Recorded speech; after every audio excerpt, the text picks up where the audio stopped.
Hello, hello.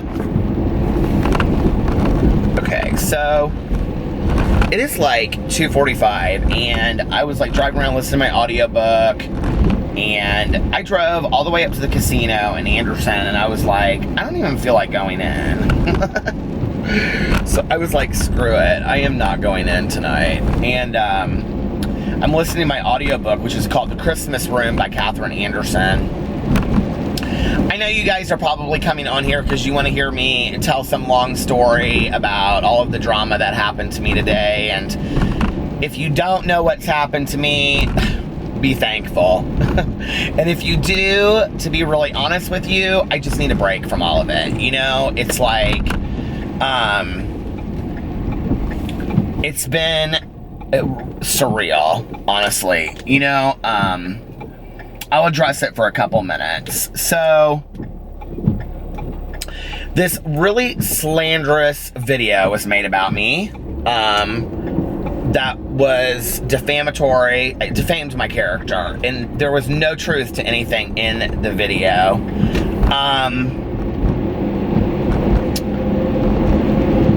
And, like, at first, I just was kind of, like, in shock. I thought, this happened almost exactly a year ago. Like, almost exactly a year ago. And I thought, and here I am dealing with this again from the same person. Like, what is your issue with me? Like, seriously? You know, like,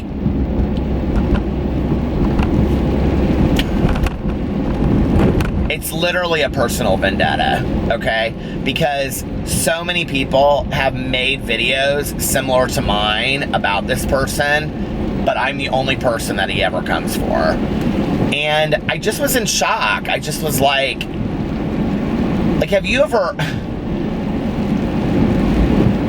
You know, I had worked with clients back in the day that girls would go to school, you know, like, on a Monday after all these lies were spread about them over the weekend, and there was no truth to the lie. And it's like they didn't want to go to school anymore. They didn't want to show up because they were like it was embarrassing. It was like everybody was talking about them even though there was no truth, but there was no point in standing up for themselves because they knew that nobody would believe them, right? Because it was like, you know, a jock on the football team that was making up these lies about them. And so, you know, like, then they don't want to go to school anymore. I have worked with that girl so many times, right? That has had lies calculated and manipulated about her.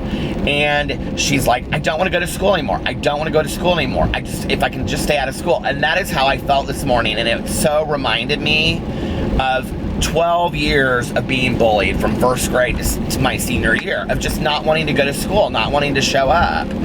And, you know, I sat there in my car and I just was like, no, I'm not backing down. I didn't do anything wrong. I'm not what this person is saying I am. They have contrived and calculated things to look a certain way that there's no truth to whatsoever. And I'm not gonna lay down. I'm not gonna play that game. But no, because first of all, I'm sending out the message that's okay. And there's nothing okay about that at all. There's a movie that I love, and I quote it a lot in my videos, but people don't know that it's from that I quote. And the movie is The Contender.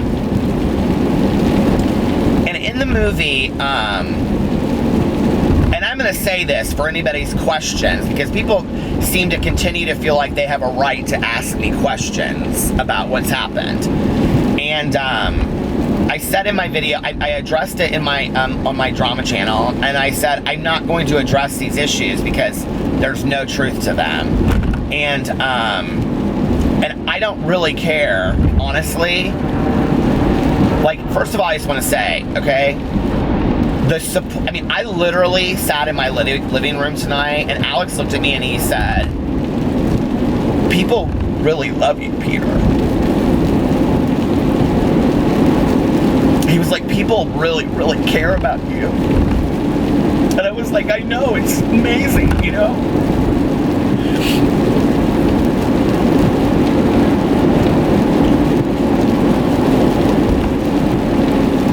be bullied in high school, and then I would go speak about it, you know, when I got out of high school. And,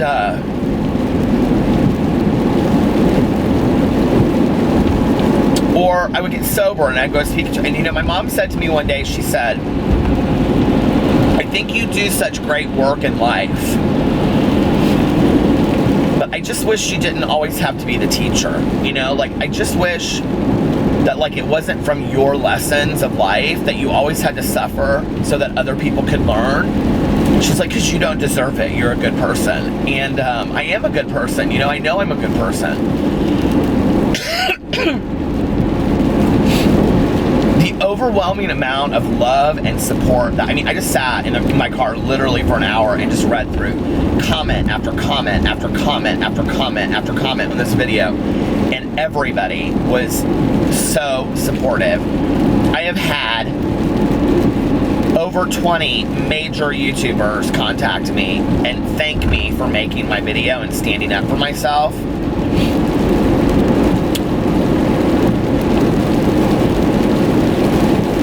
So many people have defended me. So many people have made videos already defending me. And like, it's a little overwhelming, you know, like, I say in here a lot that, like, I don't know what it is you guys like about me, but I was really scared to make my video today. Because as much as I've known that things have changed and things aren't the same as they were last year, like, I didn't know. You know, I didn't know that it wasn't gonna be the same. And I didn't want to go through that again. I just didn't. Because I like to think of myself as strong, but honest to God, if I had to go through what I went through again last year because of him, I probably just would quit YouTube. Like, I probably honestly would. I was like, I literally sat there today and I was like, talking to another YouTuber friend of mine, and she was like, you have to upload a video. You have to respond to this. And I was like, I don't want to. She was like, you didn't do anything wrong. She was like, you have to respond. And I was like, I know you're right, but, like, I just don't want to go through it again. It's like game playing, like,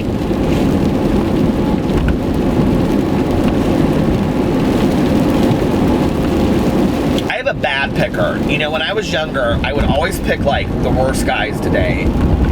And they were always game players. And I can remember, like, this counselor I was seeing at one point, and he said, you need to find people that don't play games because you don't play games very well. They're always, like, 3 steps ahead of you.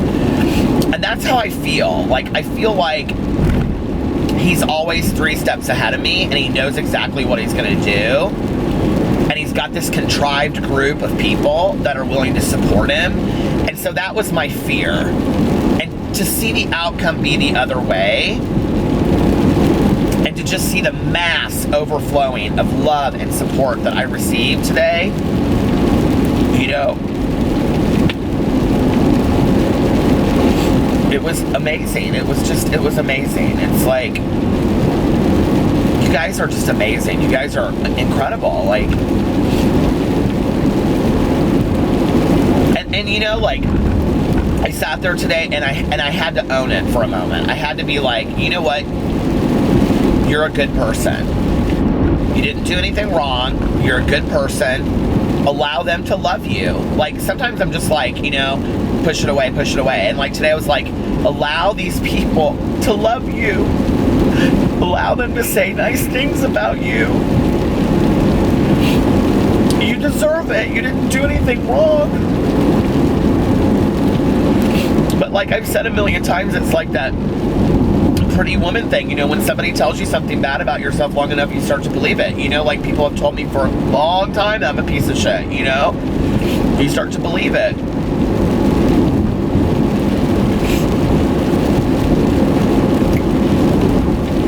I love the movie The Contender. So for all the people out there that keep on asking me questions, I'm going to address this right now. The movie The Contender is one of my all-time favorite movies, and it's about this woman that is been nominated for the Supreme Court. I think it's the Supreme Court.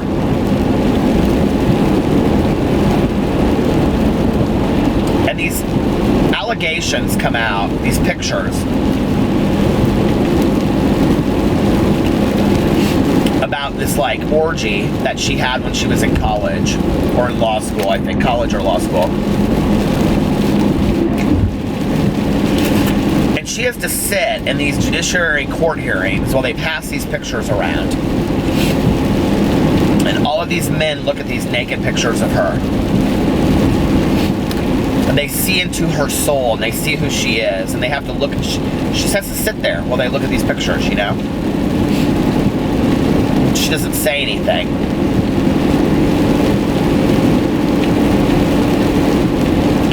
She talks about how she believes that the justice system is her church.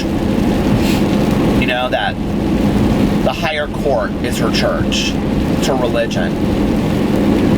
And that things turn out the way she believes that they're supposed to. That the truth will eventually rise to the top.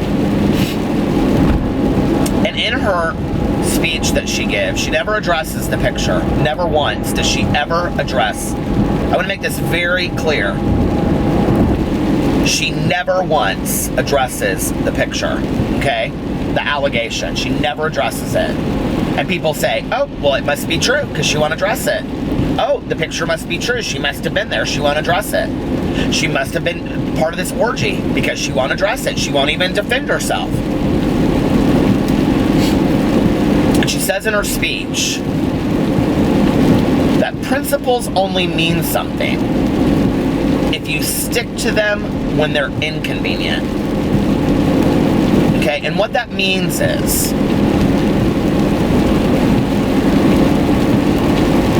that if my principles are forgiveness and love and compassion and kindness and truth, then those are principles that I must stand by even when it's inconvenient, even when I want to lash out, even when I want to get angry, even when I want to tell somebody's truth, of which I have much evidence that I could put out there in the world and really just decimate somebody's reputation. But why do I have that need to tell on somebody? Why do I have that need to make somebody feel as horrible as they have made me feel? When does it end? When does the back and forth ever end? Well, it ends with me. Because I don't have to do that, see? I don't have to address it. I don't have to defend it. I don't have to come at them that way. I can pray for them. And with compassion and love and kindness in my heart, I can say, I don't understand what you're doing. I don't get it. But a very good friend of mine says, love and tolerance is our code. And I believe that. I believe that love and tolerance is my code. And I don't have to understand somebody's behavior. I don't have to understand their motives. But I have to stick to my principles of love and compassion. And it's not easy. It just isn't easy. And I know a lot of people out there aren't religious. I'm not religious. I consider myself a very spiritual person. I sat in my car and I prayed for a very long time today. And, you know, I said, God, please forgive this person. They don't know what they're doing. I truly believe in their heart of hearts they think they're doing the right thing. This was not easy. I said, please let them have a wonderful Christmas. Friends and family. Like I hope to do. Because we never know when it's going to be our last. I didn't know last year was going to be my last Christmas with my aunt. I don't know if this will be my last Christmas with Pee-Pee. Or anybody, you know?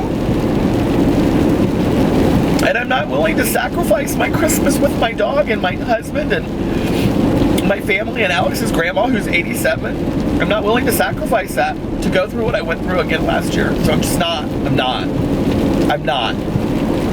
Not for lies and manipulation and disgusting behavior. I'm not willing to go through it again this year. I'm not. I don't care. I don't care what people think. I just don't. You know, it's just not worth it to me. People that know me know the truth. And, you know, at the end of the movie, they find out that the photos have been photoshopped. That the truth of which was shown was manipulated. And we know that people do this all the time. We know a lot of people, don't we, that manipulate the truth. They stand in a tunnel with a flashlight, like I said in my video today, and they show you what they want you to see the way you want to see it. But that doesn't mean it's the truth. And the president, and I think it's Jeff Bridges, he sits down next to her on the lawn, and it's just like been announced that she got accepted. She, like, you know, is now like the new justice or something like that for the Supreme Court. And he says, we found out that the photos were faked. And she doesn't say anything. And he goes, you knew all along that they were fake.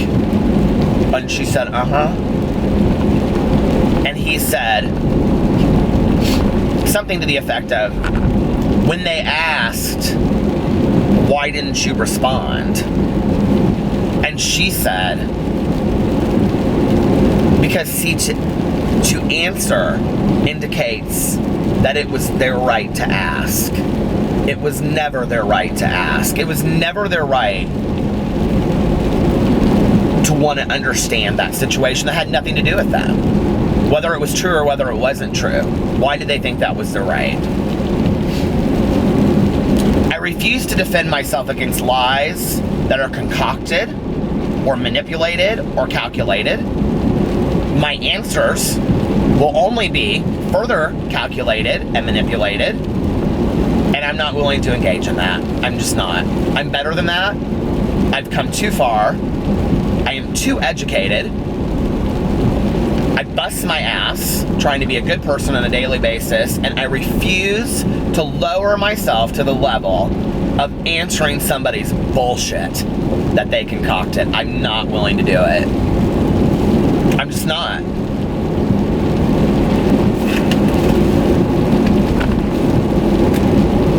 It's not anybody's right, and I didn't do anything wrong, and I know that.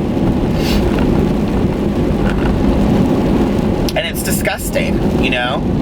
It's disgusting how somebody can live with themselves like that. Knowing, like, this is what kills me, okay?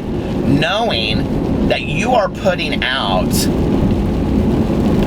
life-corrupting information that is a lie. You know it's a lie. He made statements in his video that he knows for a fact. He said, I sent him messages and I sent him pictures. That is a cold lie. I mean, there is no truth to that whatsoever.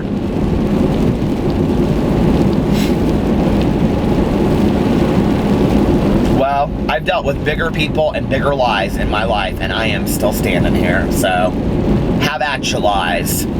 You called me everything you can possibly call me under the book now. I don't know what else you're going to call me, you know? That's kind of where I'm at with it.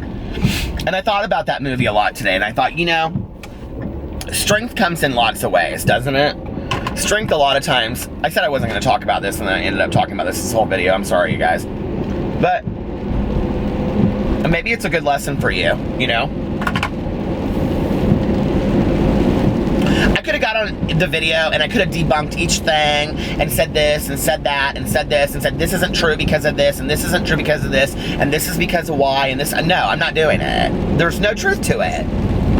You know, and I was thinking about, and I talked about this in my Peterisms video today. I talked about this at length, that, you know, when Oprah was really upset because the tabloids were talking about her and Stedman, and she went to Maya Angelou, and Maya Angelou said to her, but see, sweetie, you're not in that. And Oprah said, but I don't understand what you mean. Like, it's about me. It's about me. I'm really upset. And Maya said, no, but honey, see, you're not in that. Like, that's about them. It has nothing to do with you. And I'm not in this. The video has my name in the title. The video has my picture in the title. But I'm not in it. It doesn't have anything to do with me. It has to do with the person that made the video.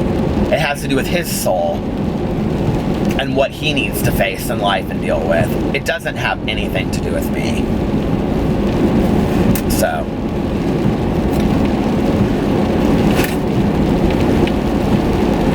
And you know what came out of it? I was forced to realize how many people genuinely care about me. Well, I'll take that trade-off, you know? Like, okay. So I had a shitty 12 minutes of having to watch this video. Another shitty 10 minutes where I sat there and thought, okay, what am I going to do? And then the love poured in for literally, it's still pouring in, you know, for 12 hours. My YouNow stream tonight, I couldn't even keep up with the conversation. It was just so much overwhelming love. It was just like, love, love, love. I mean, it just was incredible. I couldn't believe it. I literally could not believe it. I just, you know, and you guys know I'm a crier. I've cried already on this video about 10 times. I just was like, this is amazing. Like, people like me. Okay, I'll take that if that's what I have to take, you know?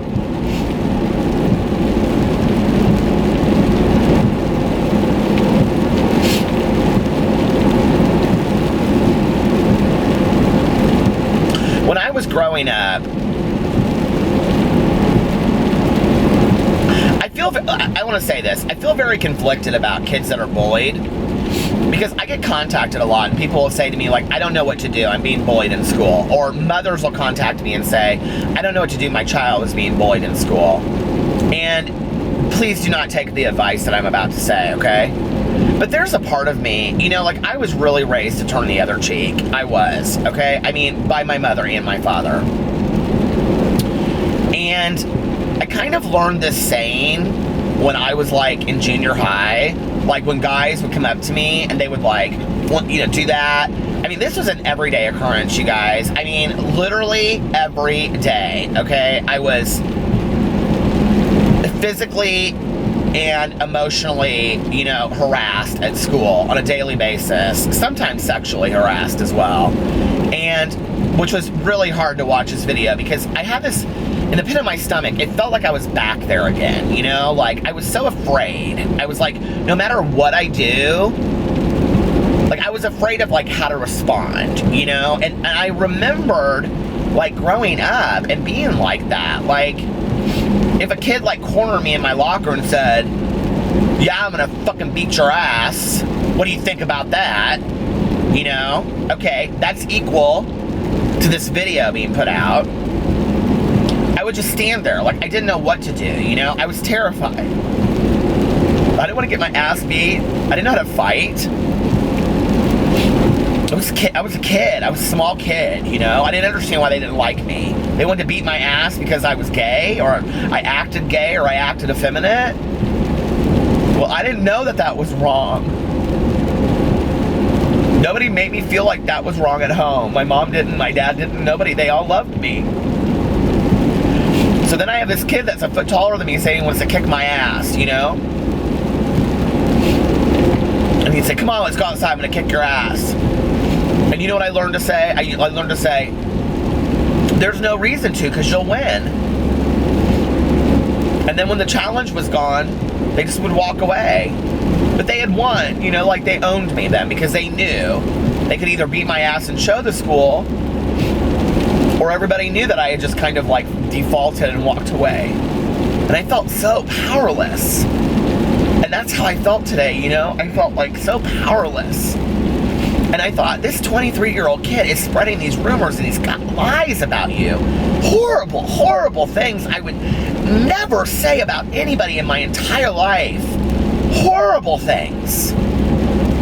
You know, not just things like, that's an ugly sweater, or maybe you should rethink that hairdo, but like, and I'm joking, but like, horrible things, you guys. I mean, horrible things.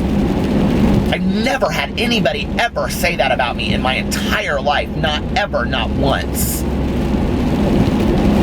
And because he can't handle somebody criticizing his gig and putting some truth out there into the world, his response is to come to me. It's so sick. You know, and I think about that person's parents, because I pray for them too. You know, I prayed for them today too. Because I can't imagine what it must be like to raise a child that treats people like that. Like, how shameful and embarrassing that must be. You know, like, I feel for those, I feel for his family. And I feel for anybody around him, you know, like, and I feel for him. Like, that's, you know, like, somebody tweeted out today, like, hurting people hurt people. And I believe that, you know? It's like, why do you do that? Work on yourself, man. Like, seriously.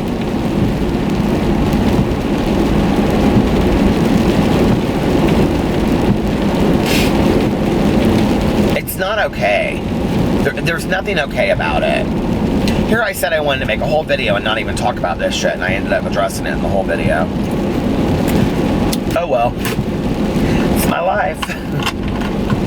Oh my god, and guess what? The yellow light just went on because it's getting too hot in here. And I just put chapstick on, but I'm obsessed with this chapstick, so well. Ah.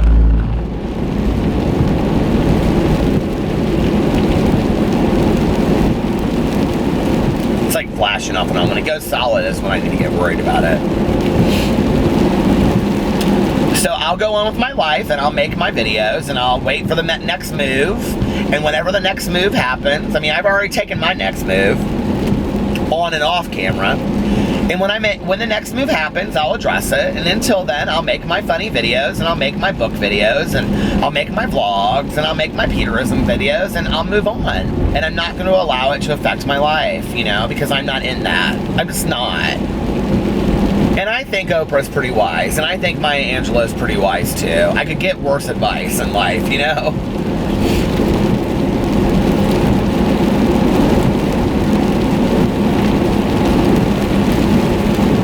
Another aha moment of Oprah's that I saw was she went and she used to have this whole, like, I got my mom, like, the 35th anniversary of Oprah, and on there she had, like, all her aha moments.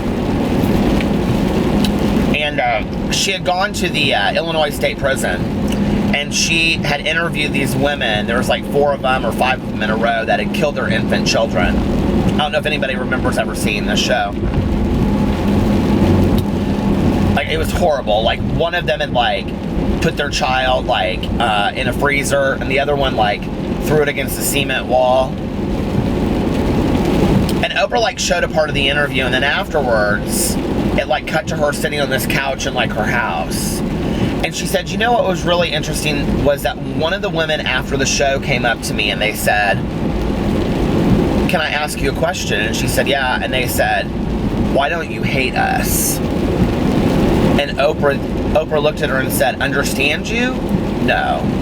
But hate you? She said, no, because see, that's what you do with your pain, but I do something different with mine.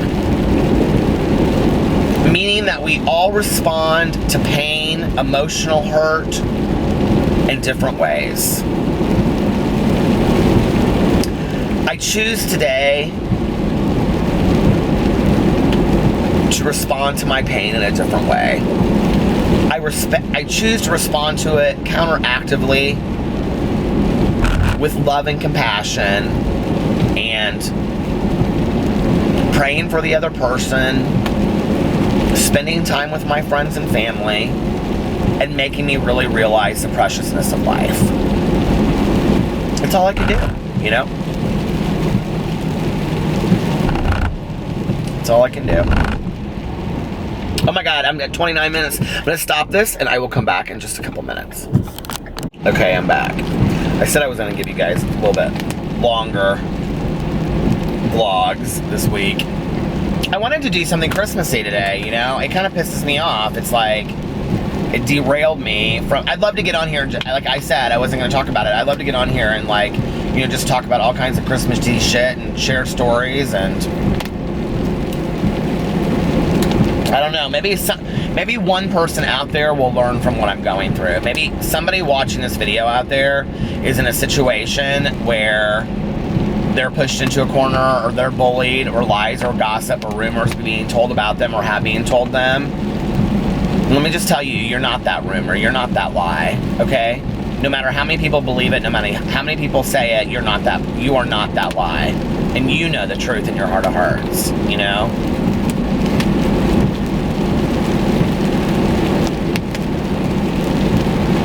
When Alex and I sat down tonight, we decided how we were gonna handle this. I had to rein him in a little bit, because he's very, you know, protective of me. And he took to Twitter a little bit, but he never even asked me. He never even asked me if there was any truth to the allegations, you know? Because he knows who I am.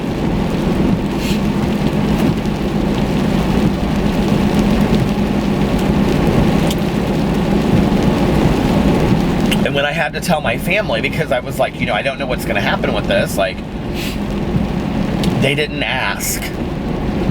Because they know who I am. And they know I'm not those things. And I know I'm not those things.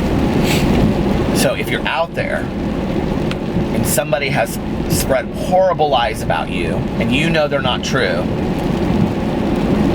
do not respond or defend to them. You are not those things. You don't owe that to anybody about lies.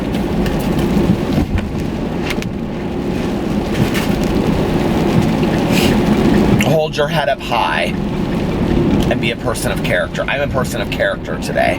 It's taken me a long time. When I got sober, my head looked at the floor. I was ashamed. I didn't like who I was as a person. I believed all of the lies that people had told about me for years and years and years, that alcohol and drugs helped push down inside and made me feel like I wasn't that person. I had a sponsor for 12 years, you know, and he was an amazing man. And he'd say, Peter, you hold your head up high when you walk in a room. You are a man of character today. I hold my head up high today because I know who I am inside. So let's talk about Christmas. I'm going to get my white Christmas this year. And I'm real excited about it. I am excited about it. I was just looking at the weather. It's supposed to start snowing here in about 2 hours. And, oh, life is so fucked up. Oh my God. I like to try to stay so serene sometimes, but sometimes I just want to shout from the mountaintops, like, God, what do you want from me? You know, like, I'm only I can only do so much, you know, like, I can only handle so much shit. But, you know what? My shit's nothing compared to other people, and,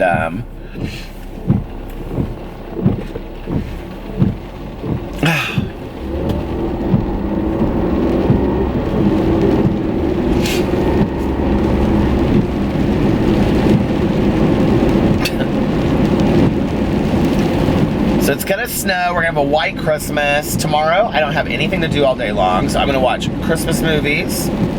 I watched Fat Albert's Christmas last night, which is like one of my favorite Christmas specials ever. And I've been listening to The Christmas Room by Katherine Anderson. I think I said that when I started this. It's okay. It's like not even Christmassy yet. It's like taking so long to get to the Christmas part of the book that I don't know when it's ever going to get there, but I want to finish it before Christmas or I won't want to listen to it. And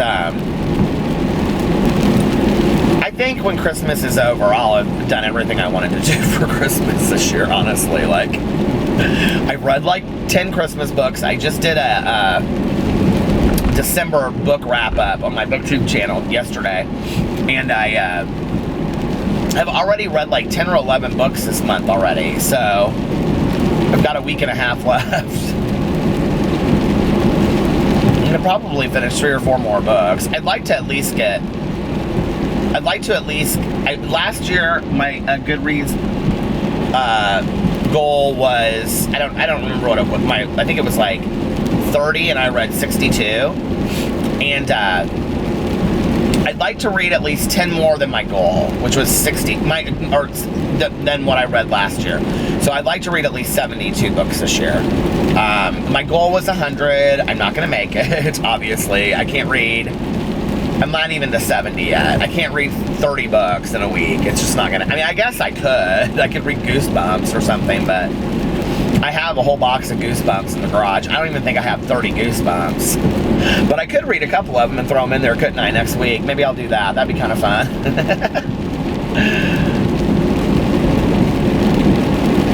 I don't know that I've ever read an entire Goosebumps book. I can't remember who sent them to me. I have it written on the box in the garage. I used to watch those Goosebumps shows, though. They were on Netflix, a couple of them. I liked them.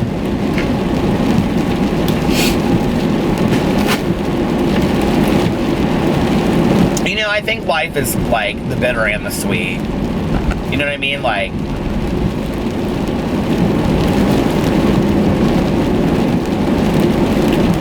it's like I was thinking about this today. I was like,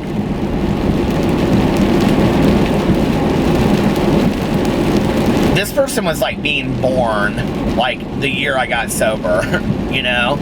Like I had lived an entire life before he even breathed a breath of air, you know? And yet I'm allowing...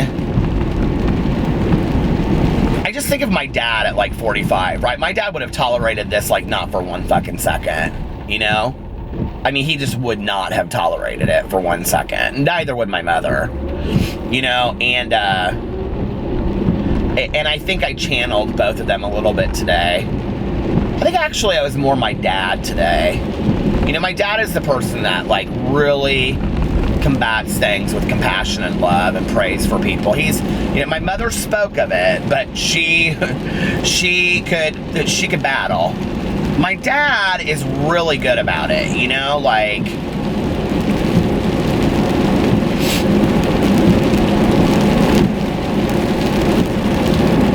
he just doesn't engage.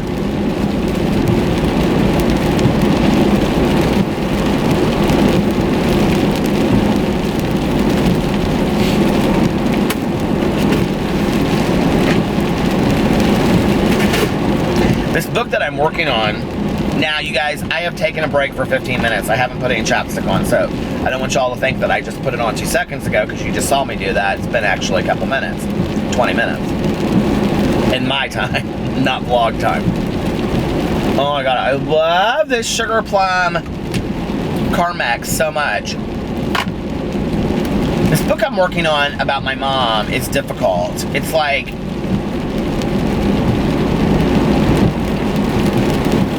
you know, like, it's interesting when you, like, look back on your life and you have, like, 2 different memories. You know, like, okay, 2 different versions of the same memory, if that makes sense. Like, do you guys, like, you have the version that you've, like, told yourself in your head so many times, but then, like, if you really start thinking about it, like, and I'm typing it, it's like, oh my god, like, you kind of, like, see it from a different point of view. It's like the movie Dead Poets Society. I love that movie. Robin Williams. People tell me all the time that I remind them of Robin Williams, but mostly in that movie, Mrs. Doubtfire, which, whatever. But, Robin Williams, how tragic, right? But anyway, you know, I love that scene when he, like, has the students stand on the desk, and he says, you know, look at life look at the room from a different perspective. And, it's like...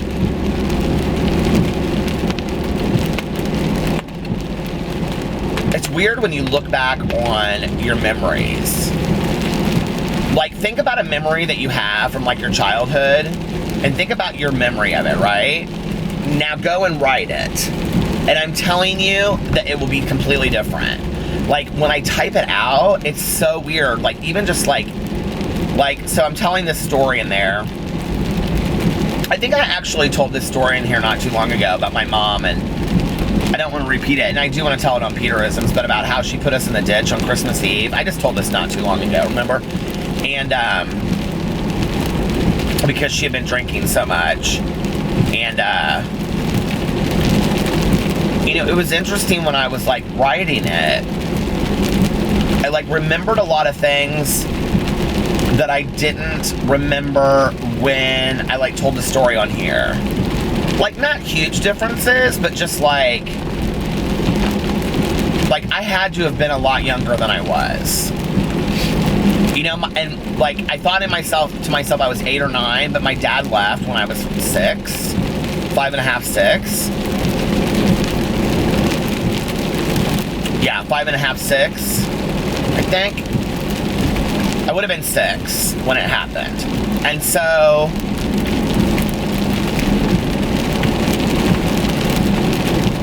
you know, I can see myself standing outside of the car in the snow with my mom, and she was like trying to get somebody's attention on the side of the road. And I remember my grandma was like sitting in the side of the car smoking a cigarette, and she was like screaming at my mom.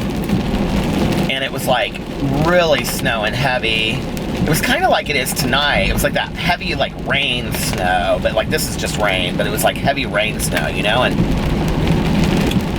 I remember like my grandma was like yelling, but scared yelling, if that makes sense.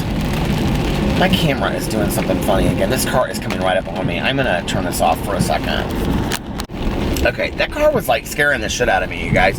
It was like it would like go way back, and then it would go like right up on me.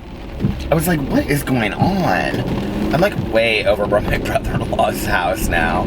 I've like driven way out of the middle of nowhere. But anyway, memories are interesting, and I was like thinking of like standing on the side of the road, you know, with my mom, and I don't know why I was outside, and oh, this is a roundabout. It didn't look like a roundabout. And I was like outside with my mom, and then my grandma was like sitting there, and I can see her like, she used to wear those like, you know those things that used to go over your shoes, those boot things? Do you know what I'm talking about? She had like these black ones that like, they were like plastic. Do you know what I'm talking about? Anyway, I miss my grandma. And she was like yelling at my mom, and like it took forever, and then this car came by, and it was like this little old car, and like this couple, and they had like kids, and what is going on? My car is like smoking, you guys. I don't know if it's my car or what is going on. Guys, this is like the weirdest day. Like, this has been the weirdest day. Now I have to stop and look at my car and see, is it because I went through that water or what is going on? I have to pull around again and see what is going on with my car. This is like seriously nuts. God, my life. I just saw all this smoke like rush up. And I don't know if it's because like, I'm gonna go and pull into this gas station underneath the speedway. So I don't know if it's because like,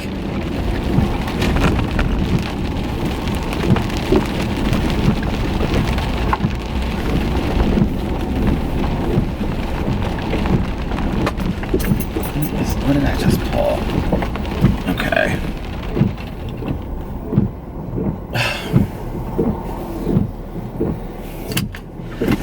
Peter, you're alive. I'll be right back.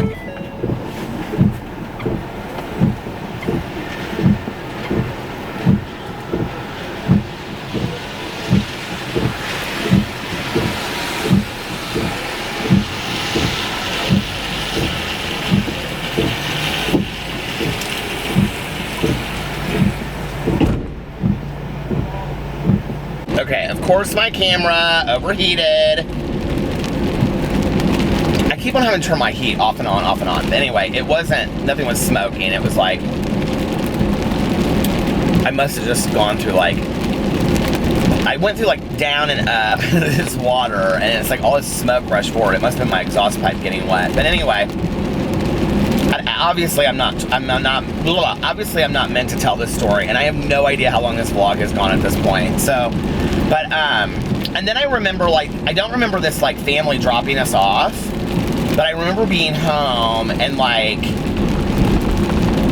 my mom being like, just put your pajamas on and going to bed, and me being very upset because we weren't putting out cookies and milk for Santa, and the reindeers like celery and carrots and water and stuff. Like I always did that. I mean, till like 10, you guys. Like, I believed in Santa forever. And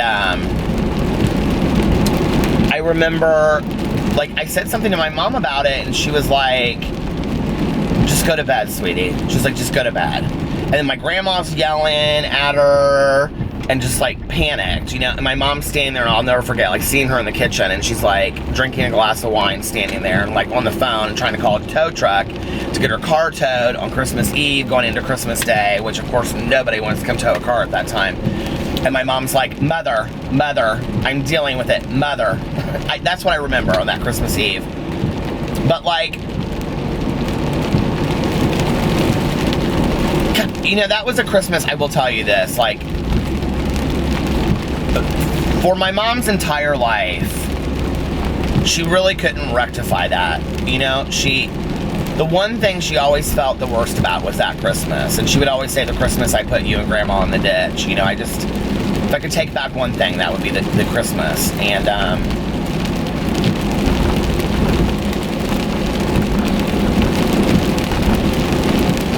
you know, the thing is that, well, I mean, I didn't believe in Santa because that was the year that I saw my mom, you know, carry the presents down the hallway, but after that, but like, I don't know, I think I really still wanted to believe or something, I don't know. I lived in such a fantasy world as a kid.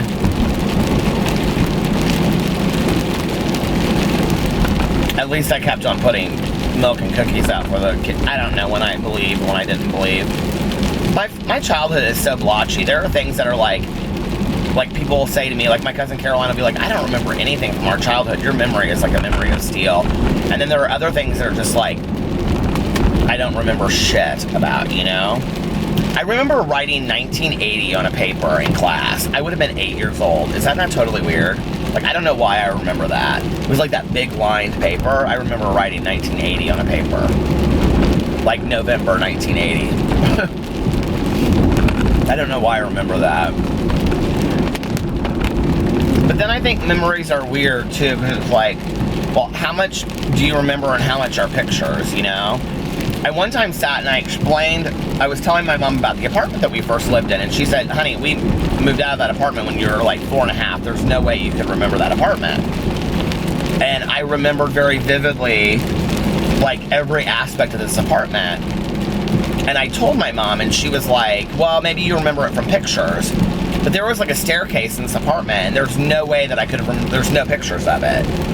And then my dad and I, when we moved, I think about this with my nephews a lot. Like, I think about, like, you know, Carlitos he just turned 5. And I'm like, will he remember this stuff, you know? And Sebastian, my godson, is 2. And I'm like, he won't remember any of this, you know? And,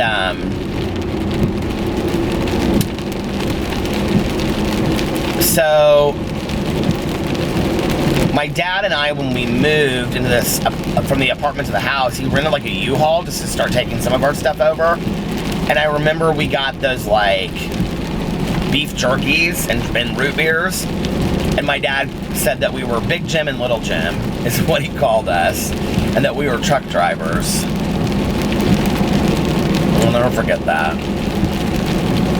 But I mean, there's no pictures of that. I don't know how I remember that, you know?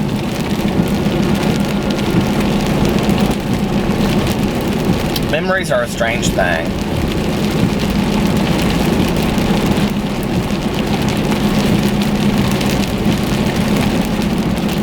Christmas memories specifically even too, you know, because like, since it is Christmas, I guess I could talk about Christmas.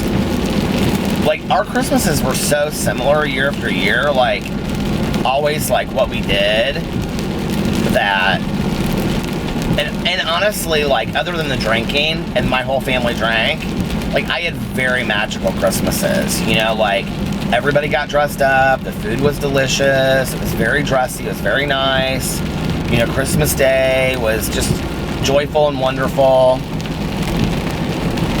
I kind of have always had this, like, overwhelming doom on, like, Christmas Day, like, when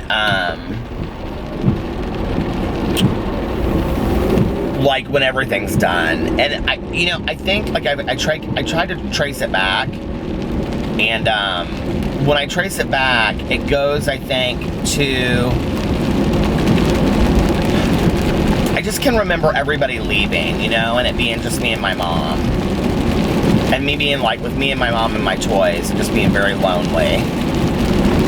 One Christmas day was horrible. I'll never forget my dad. It must have been like the first year they got separated.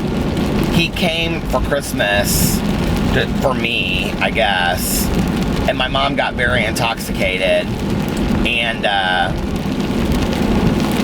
they got in this huge fight. Well, he didn't really fight back, but she was screaming and shouting, and my dad left. And I remember, like, my mom had to go stay with my aunt, and my dad's nurse, who worked for him at the time, came and picked me up and took me to his apartment. I told this story not too long ago on here because he had thrown the Christmas tree out the window, and it was in the woods behind his apartment. And I was like, what happened to the Christmas tree? And I remember that year, like laying in his bed, like going to sleep, and he was like out in the living room. He slept on the couch, and I remember he was like, I was laying in his bed, and it was like real warm in his apartment. And I remember, like, outside the windows, there were like Christmas trees, like in his apartment complex, that were like lit up with those lights that went off and on. And I can remember that, you know, and I felt very safe, and I felt very homey. And you know, my mom felt really bad about that year, and in other years too, that she drank a lot and things that happened. And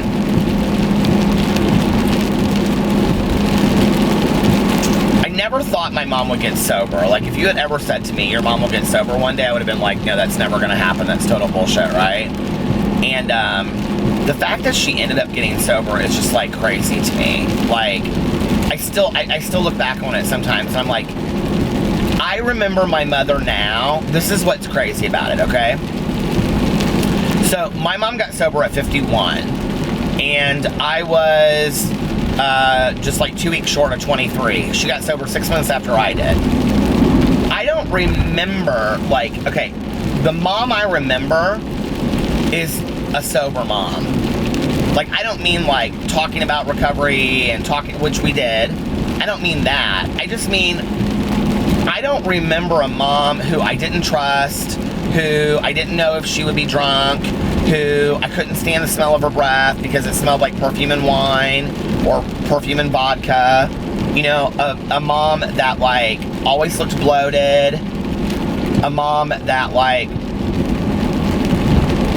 could get drunk and say kind of harsh things. You know, like, I don't remember that mom. Like, I do, but, like, it's so far in the past that that's, like, my high school mom. And the mom I remember is, like, my sober mom, you know? And if you're out there and you have kids and you feel horrible about, like, it's starting to turn to snow. Oh my God, yes. But if you're out there and, you know, you've really struggled with this and you want to get sober for your kids, because I always tell people, do it for your kids, you know, like, do it for your kids. If you can't find a reason to get sober, do it for your kids. They deserve it, you know? And, she always felt bad that she didn't get sober sooner for me. And, yeah, she had her own demons that she was dealing with, you know? People, like, parents at my school when I was growing up did not get divorced. My mom was, like, the first one. And people did not say nice things about her, you know? And she drank heavy, and she liked to put her speakers in the window and sit in the front porch and have a few beers and, you know, have the guys stop by and have a few dances, you know? That's who my mom was. And she was real bohemian and real different. And,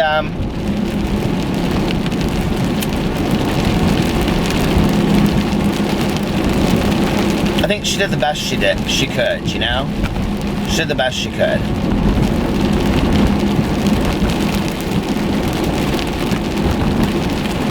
I don't blame her for any of it. And she owned her shit with me, and she made it right. And we had an amazing, almost 13 years together sober. And Some people don't even get that long with their parents on the earth.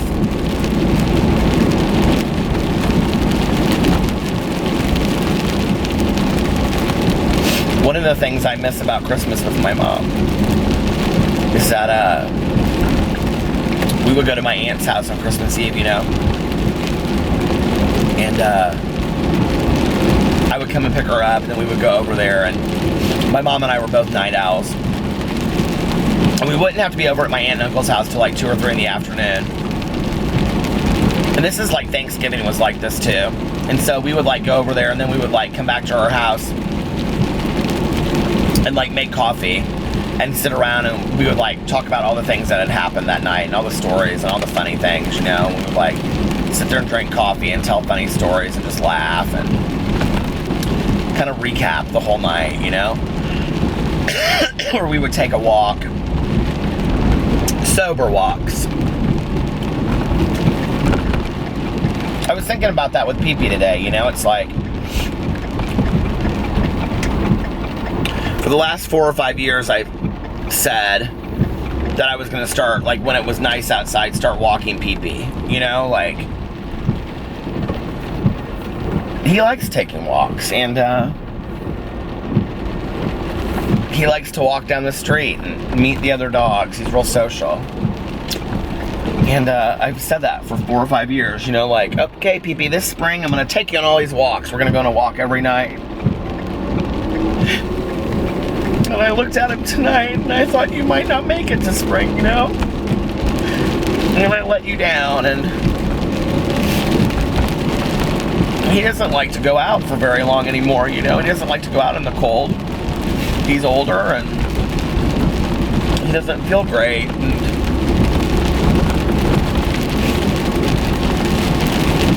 and I just don't want to live life with any regrets, you know?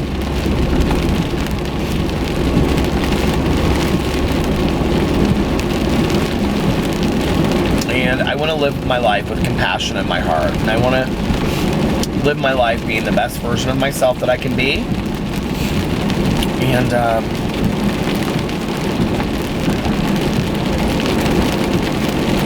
yeah. So funny, right there's a deer crossing sign. And I always see deer right here. Isn't that so funny? It's been a tough day, you know? It's just been a real tough day today. I'm trying to hold it together. I'm trying to be strong. I got so many messages from people, and they're like, are you okay? Are you okay? And that's like such a hard thing, you know? It's like, no, not really. If you want to know the truth, I've had better days. Pee-Pee's not doing great, and I don't even want to get into that tonight on here, you know? And then all that shit happened, and then I got all the love and support, and that was just amazing. But some days are better than others, I guess, you know? Tomorrow on here, we're going to tell funny Christmas stories, and we are going to talk about all of the good times I had having Christmas Eve, because you guys will be watching it on Christmas Eve. I'm not telling any of these sad, sappy stories tomorrow. None of that shit. None of that shit. No crying. Well, I can't promise that. Because I don't know. So anyway, I'm going to get off here. I'm going to go home and listen a little bit of my book, and then I'm going to go home and go to bed with my husband and my dogs. I love you guys, and I just want you to know how much your love and support meant to me today. I honestly don't think that I could have gotten through today if it weren't for that. And I don't even really, to be honest, know how to repay you guys with it. It's the kindness that you treated me with today was incredible. And